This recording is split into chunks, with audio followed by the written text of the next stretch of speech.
এক রাজার 4 রানী, কিন্তু তার মধ্যে একজন রানীর অন্য কারুর সঙ্গে চলছে প্রেম কাহানি। আর তারপর যুদ্ধ, সব হয়ে গেল ধ্বংস। পড়ে রইল শুধু উত্তরবঙ্গে একটা বিরাট বড় ঢিপি। এটাই হচ্ছে গোসানিমারির গল্প, গোসানিমারির ইতিহাস। সেই গল্পই আজ আপনাকে আমি শোনাবো। নমস্কার, আমি Deep and welcome to half pant history.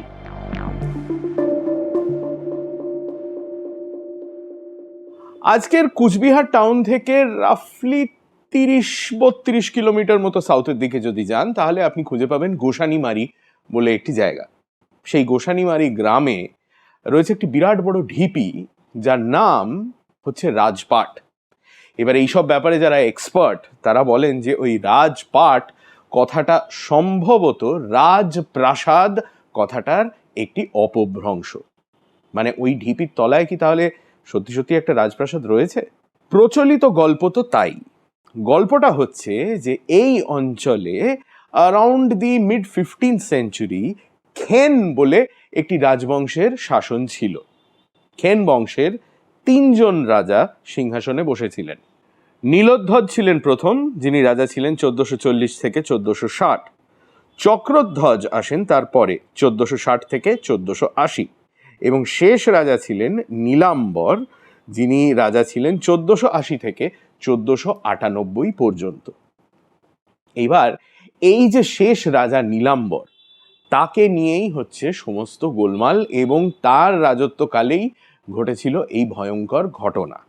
এই ঘটনাগুলো আমরা জানতে পারছি কিভাবে? স্থানীয় লোকের মধ্যে এই গল্প কিন্তু প্রচলিত।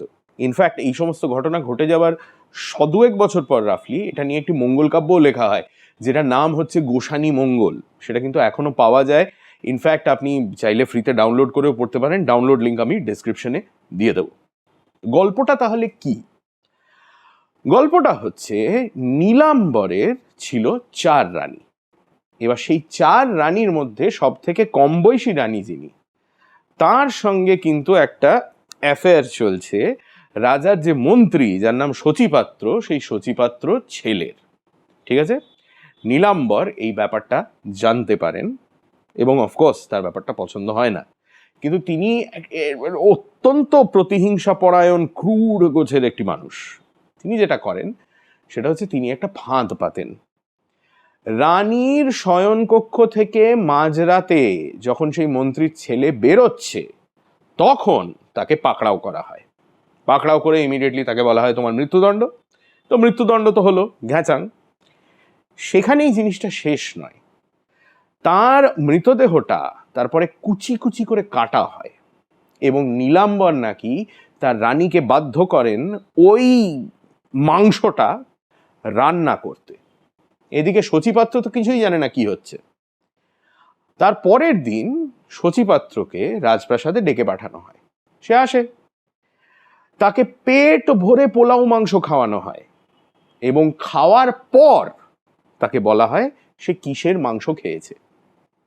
এবার আমি নিজে বিয়ে করিনি, আমার ছেলে মেয়ে নেই, কাজে এই ব্যাপারে আমার ব্যক্তিগত অভিজ্ঞতা নেই। তবে যতটুকু আমি শুনেছি, সন্তান শোকের মতো কষ্ট কিন্তু খুব কমই আছে পৃথিবীতে। এখানে তো সন্তান শোকের থেকেও অনেক বেশি ভয়ঙ্কর বিভৎস একটা জিনিস হয়েছে। তা আপনি শচীপাত্রর অবস্থাটা ভাবুন। শচীপাত্র কি করবে? সে রাজপ্রাসাদ ত্যাগ করলো, রাজত্ব ত্যাগ করলো, চলে গেল পাশের রাজত্বে। পাশের রাজত্ব মানে বেঙ্গল, মানে তখনকার দিনে বেঙ্গল সালটানেট। বেঙ্গল তখন একটি স্বাধীন দেশ। বেঙ্গল সালটানেটের রাজধানী হচ্ছে গৌড়। শচীপাত্র গৌড়ে গিয়ে অভিযোগ করলো আলাউদ্দিন হোসেন শাহের কাছে। এবার এখানে বলে রাখা দরকার যে আমরা যে জায়গাটার কথা বলছি, মানে নীলাম্বরের যে রাজত্বটা, সেই রাজত্বটা ছিল যাকে বলে কামতা কিংডম বা কামতাপুর। কামতাপুর কোথায়? কামতাপুর হচ্ছে মোটামুটি আজকের কোচবিহার, জলপাইগুড়ি, তারপর ওদিকে আসামের গোয়ালপাড়া, এই সমস্ত জায়গা নিয়ে একটা ছোট কিংডম। ঠিক আছে? তার পাশের রাজ্য হচ্ছে বাংলা, আর বাংলার সঙ্গে কামতাপুরের সম্পর্ক কিন্তু খুব একটা ভালো ছিল না। দুজনের মধ্যে বর্ডার ক্ল্যাশের ছোটখাটো লেগেই থাকতো। এর আগে এক বাংলার সুলতান হামলা করে কামতাপুরের খানিকটা দখল অলরেডি করে ফেলেছিলেন। এবার এই যে ধরুন আমাদের সঙ্গে একটি পার্টিকুলার প্রতিবেশী দেশের মাঝে মধ্যেই ঝামেলা হতে থাকে, মানে তারা কখনোই পুরোপুরি ইনভেড করে না, কিন্তু এই বর্ডারের এখানে একটা খোঁচা মারলো, ওখানে একটা খোঁচা মারলো, এইরকম করতে থাকে। তো এটা যদি হতে থাকে বারবার বারবার বছরের পর বছর, তখন আপনার তো মনে হবে ওফ বাবা, এবার একটা এসপার ওসপার হয়ে যাক, একটা যুদ্ধ হোক, ব্যাটাগুলোকে ভালো করে শায়েস্তা করি, তারপর একেবারে পার্মানেন্টলি সব ঠান্ডা থাকবে। তো আমাদের আলাউদ্দিন হোসেন শাহ নিশ্চয়ই সেরকমই কিছু একটা ভাবছিলেন, কারণ না হলে একজন মন্ত্রী এসে অভিযোগ করেছে দেখো আমার সঙ্গে কি করেছে, সেটা শুনে উনি সেই দেশের ওপর হাজার হাজার সৈন্য নিয়ে হামলা করে ফেলবেন লক্ষ লক্ষ টাকা খরচ করে, এরম মনে করার কোনো কারণ নেই। কোনো রাজাই চ্যারিটি করার জন্য বসেনি। তো যাই হোক, আলাউদ্দিন হোসেন শাহ এসব শুনে বললেন বাহ, এই তো পাওয়া গেছে একটা দারুণ সুযোগ, চলো ব্যাটাদের শায়েস্তা করব। তো তিনি সে 24-25 হাজার সৈন্য, নৌকো, ঘোড়া, হাতি সমস্ত কিছু নিয়ে কামতাপুরের ওপর হামলা করলেন। পৌঁছে গেলেন একেবারে রাজপ্রাসাদের চারদিকে যে দুর্গটা ছিল সেই পর্যন্ত, মানে গোসানিমারির দুর্গ। এবারে এখানে এই গল্পটার নানান রকম ভার্সন আছে, সবকটাতেই 19-20-এর তফাৎ। কয়েকটা ভার্সন বলছে যে বেশ কয়েক বছর ধরে নাকি যুদ্ধ চলেছিল, কয়েকটা ভার্সন বলছে কয়েক সপ্তাহ ধরে যুদ্ধ চলেছিল। তবে যেটা সবকটা ভার্সনেই রয়েছে সেটা হচ্ছে যে আলাউদ্দিন হোসেন শাহর আর্মি কিন্তু কামতাপুরের দুর্গ ভেঙে ভেতরে ঢুকতে পারেনি, মানে রাজপ্রাসাদ পর্যন্ত পৌঁছতে পারেনি, নীলাম্বরকে ধরতেও পারেনি। তারপর যেটা হলো এটা হচ্ছে একেবারে মানে সেই ক্লাসিক চাল আর কি। সেটা হচ্ছে হোসেন শাহর তরফ থেকে নীলাম্বরকে খবর পাঠানো হলো যে না, বাংলার সুলতান ঠিক করেছেন এই যুদ্ধ আর তিনি করতে পারছেন না, এতদিন তো হয়ে গেল, ওর অনেক সৈনিক টৈনিকও মারা গেছে, ওরা ঠিকমতো খেতে টেতেও পাচ্ছে না, আহারে বেচারা, তো ওরা এবার দেশে ফিরে যাবে, মানে এখানেই সব কিছু সমাপ্ত করে। কিন্তু তার আগে আলাউদ্দিন হোসেন শাহের যারা স্ত্রী আছেন, সঙ্গে যারা এসেছেন আর কি, তারা একটু নীলাম্বরের স্ত্রীদের সঙ্গে একটু দেখা সাক্ষাৎ করতে চান, সোশ্যাল কলের মতো একটা ব্যাপার, and they want to pay their respects. এবার নীলাম্বর নাকি এমনই বোকা যে সে বললো আচ্ছা ঠিক আছে। এবার যে এই বলা ঠিক আছে, দুর্গের ফটক খুলে দেওয়া হলো, ফটক খোলা হলো, ভেতরে ঢুকলো এক লাইনে পালকি, সন্দেহজনক কিছু নেই, পরিবারের মহিলারা আসছেন, তারা পালকির ভেতরেই থাকবেন, পর্দানসীন থাকবেন। কিন্তু পালকিগুলো যখন ভেতরে পৌঁছলো তখন দেখা গেল না, পালকির ভেতরে হোসেন শাহের স্ত্রীরা নেই, পালকির ভেতরে আছেন হোসেন শাহের সৈনিক। কিন্তু ততক্ষণে ইট ইজ টু লেট, তুমি তো বাবা দরজা খুলে ফেলেছ। ব্যাস, এই যে এতদিন ধরে কেল্লাটাকে ঘিরে যে সিজটা হচ্ছিল সেটা করে যেটা করা যায়নি, এই একটা বেচালের ফলে সেটা হয়ে গেল। সে ট্রোজান হর্সের মতো ব্যাপার, হুড় হুড় করে হোসেন শাহের সৈনিকরা ভেতরে ঢুকতে শুরু করলো, পুরো শহর দখল করে ফেললো, সৈনিক টৈনিক সবাইকে মেরে ফেললো, লুটটুটো করলো, বোধহয় শহরে বোধহয় আগুন টাগুনও লাগিয়ে দিল। নীলাম্বর জ্যান্ত ধরা পড়ে গেল। তারপর তাকে কি করা হবে? হোসেন শাহের তরফ থেকে হুকুম দেওয়া হলো একে ধরে নিয়ে চলো গৌড়ে, তারপর আমি দেখছি। তো গৌড়ে তাকে নাকি নিয়ে যাওয়া হচ্ছিল একটি লোহার খাঁচায় বন্ধ করে, মানে একটা জানোয়ারের মতো আর কি। কিন্তু পথে একটা নাকি বড় দিঘি পড়ে, সেখানে নীলাম্বর হোসেন শাহের সৈনিকদের কাছে রিকোয়েস্ট করেন যে আমি একটু চান করতে চাই এই দিঘির জলে, তোমরা যদি একটু ব্যবস্থা করে দাও। তো তারা বলে এটা পালিয়ে যাওয়ার তো কোনো সিন নেই, চতুর্দিকে তো আমরা এমনি পাহারা দিচ্ছি, ঠিক আছে আপনি চান করবেন, আপনি যান চান করতে। বলে তারা খাঁচা খুলে দেয় এবং নীলাম্বর দিঘির জলে ডুব দেন। সেই যে উনি ডুব দেন, তারপর আর জল থেকে উনি নাকি উঠে আসেন না, মানে হয় উনি ডুবে যান, না হলে উনি আত্মহত্যা করেন। এই হচ্ছে গল্প।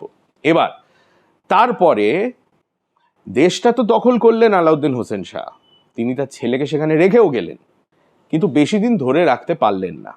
বছর দুয়েকের মধ্যেই স্থানীয় ভূঁইয়া যারা ছিল তারা তার ছেলের ওপর হামলা করে, তাকে হারিয়ে দেয় এবং কামতাপুরের কন্ট্রোল গৌড়ের হাত থেকে চলে যায়। এবং যেখানে সেই কামতাপুর ছিল সেখানেই তারপরে তৈরি হয় দ্য কোচ কিংডম, যাদের শাসনের ফলে জায়গাটার নাম হয়েছিল কোচবিহার। এই তো হচ্ছে গোসানিমারির ইতিহাস। এবার জায়গাটা এখন কেমন দেখতে সেটাও একটু আপনাকে দেখাই, চলুন তাহলে গোসানিমারি যাওয়া যাক। স্যাটেলাইট ভিউ দিয়ে শুরু করি। এই হচ্ছে গোসানিমারি, আর একেবারে মাঝখানে চৌকো শেপের এই হচ্ছে রাজপাটের ঢিপি। 1998 আর 2000 সালে দু দফায় archaeological survey of India Gosanimari রাজপাটে এক্সকাভেশন করে। এই এক্সকাভেশনের রিপোর্ট থেকে আমরা জানতে পাচ্ছি যে রাজপাটের ঢিপিতে মানুষের 3টি আলাদা আলাদা সময় থাকার প্রমাণ পাওয়া যাচ্ছে। এএসআই 3টি আলাদা স্তর খুঁজে পায় যেখানে মানুষের বসবাসের প্রমাণ রয়েছে। সব থেকে তলায় রয়েছে প্রথম স্তর, যেখানে মানুষের থাকার প্রমাণ পাওয়া যায় সম্ভবত 1023 থেকে 1219 সালের মধ্যে, তার মানে বাংলায় পাল সেন আমল। এর ওপরে রয়েছে দ্বিতীয় স্তর, যেখানে মানুষের থাকার প্রমাণ পাওয়া যায় 14th আর 15th সেঞ্চুরিতে। এটা হলো খেন পরিবারের শাসনকাল। খনন থেকে বোঝা যাচ্ছে যে এই সময় যারা এখানে ছিলেন তারা আগের যে সমস্ত স্ট্রাকচার ছিল সেগুলোকে মেরামত করে ব্যবহার করছিলেন, বা পুরনো স্ট্রাকচার থেকে ইট খুলে নিয়ে ব্যবহার করছিলেন। সব থেকে ওপরে হচ্ছে তৃতীয় স্তর। এখানে মানুষের থাকার প্রমাণ পাওয়া যাচ্ছে 16 থেকে 19th সেঞ্চুরির মধ্যে। এটা অপেক্ষাকৃতভাবে আধুনিক কাল, সম্ভবত কোচ রাজাদের শাসনকাল। এই স্তরে ইস্ট ইন্ডিয়া কোম্পানির বেশ কিছু কয়েন পাওয়া যাচ্ছে, কাজেই বোঝাই যাচ্ছে ততদিনে দেশে ইংরেজ চলে এসেছে। এক্সকাভেশনের সময় যে স্ট্রাকচারগুলো বেরোয় তার মধ্যে প্রধান হচ্ছে ঢিপির পূব দিকের দেওয়াল। ছোট ইট দিয়ে তৈরি এই দেওয়াল এত সুন্দরভাবে তৈরি যে ইটের মধ্যে জয়েন্টের জায়গাগুলোকেও আলাদা করে বোঝা যায় না। এই দেওয়ালের পাশেই রয়েছে একটি ঘর, যেটাকে আর্কিওলজিস্টরা বলছেন গার্ড রুম।